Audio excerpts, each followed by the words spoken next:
ஏன் நம்ம கர்த்தரை அறிந்து கொள்ள வேண்டும்? ஏன் நம்ம தேவனை குறித்த அறிவை பெற்றிருக்க வேண்டும் என்றால், வேதம் சொல்லுது, நம்ம ஏன் ரட்சிக்கப்பட்டிருக்கிறோம்? கேள்விக்கு பதில் சொல்லுங்க. ஏன் ரட்சிக்கப்பட்டீங்க?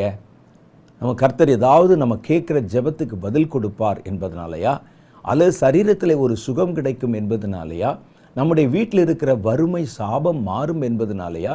இதனால் மாத்திரம் நீங்கள் இயேசுவை ஏற்றுக்கொண்டால் உங்களுக்கு அதனால் எந்த பிரயோஜனமும் இல்லை. இதே காரியத்தை வேறு யாருமே செய்துவிட முடியும். ஆனால் யாரும் செய்ய முடியாத ஒரு காரியத்தை உங்கள் வாழ்க்கையில் கர்த்தராகிய இயேசு மாத்திரம், தேவன் மாத்திரம்தான் செய்ய முடியும். கர்த்தரை அறிந்து கொள்ள முற்படணும். ஏன்னா இவர் யாரும் செய்ய முடியாத ஒரு காரியத்தை கர்த்தர் நமக்கு செய்திருக்கிறார்.